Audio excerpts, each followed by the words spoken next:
What if Adam and Eve were not as naive as some religions portrayed them to be?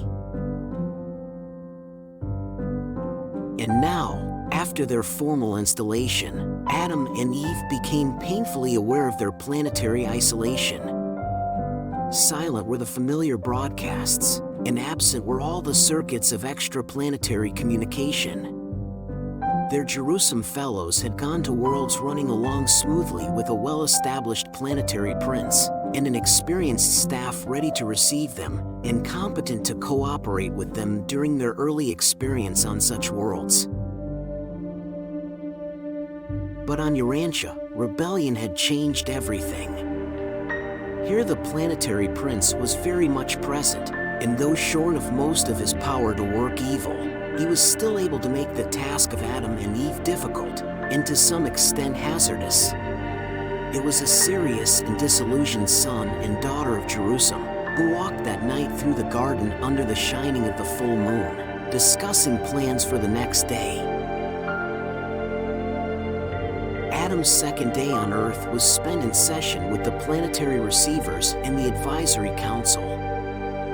From the Melchizedeks and their associates, Adam and Eve learned more about the details of the Caligastia rebellion and the result of that upheaval upon the world's progress.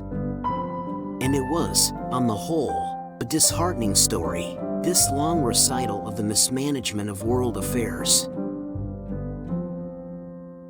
They learned all the facts regarding the utter collapse of the Caligastia scheme for accelerating the process of social evolution. They also arrived at a full realization of the folly of attempting to achieve planetary advancement, independently of the divine plan of progression. And thus ended a sad but enlightening day, their second on Urantia. The third day was devoted to an inspection of the garden. From the large passenger birds, the fanders, Adam and Eve looked down upon the vast stretches of the garden, while being carried through the air over this, the most beautiful spot on Earth. This day of inspection ended with an enormous banquet in honor of all who had labored to create this garden of Edenic beauty and grandeur.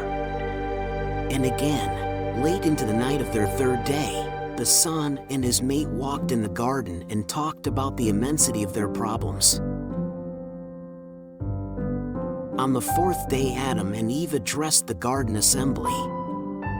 From the inaugural mount, they spoke to the people concerning their plans for the rehabilitation of the world, and outlined the methods whereby they would seek to redeem the social culture of Urantia from the low levels to which it had fallen as a result of sin and rebellion.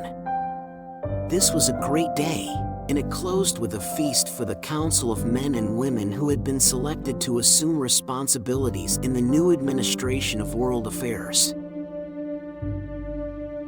Take note.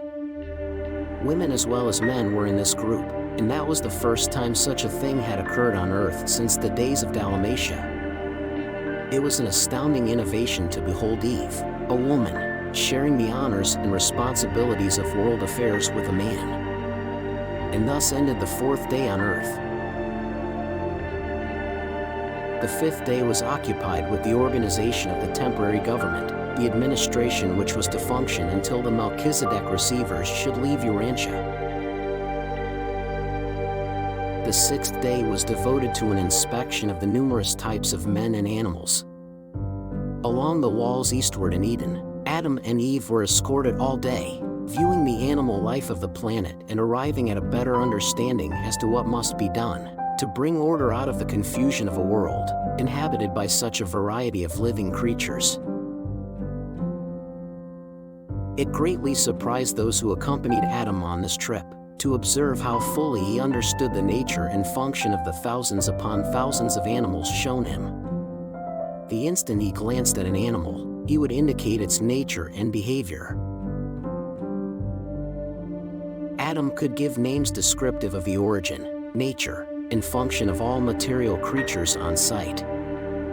Those who conducted him on this tour of inspection did not know that the world's new ruler was one of the most expert anatomists of all Satania, and Eve was equally proficient. Adam amazed his associates by describing hosts of living things, too small to be seen by human eyes. When the sixth day of their sojourn on earth was over, Adam and Eve rested for the first time in their new home in the east of Eden. The first 6 days of the Urantia adventure had been very busy, and they looked forward with great pleasure to an entire day of freedom from all activities. But circumstances dictated otherwise. The experience of the day just passed in which Adam had so intelligently and so exhaustively discussed the animal life of Urantia, together with his masterly inaugural address and his charming manner, had so won the hearts and overcome the intellects of the garden dwellers, that they were not only wholeheartedly disposed to accept the newly arrived son and daughter of Jerusalem as rulers, but the majority were about ready to fall down and worship them as gods. I appreciate you watching my videos. Don't forget to like and subscribe. In my next video, I will be speaking about the experience that Adam and Eve went through in their first upheaval. Thank you for watching The What If.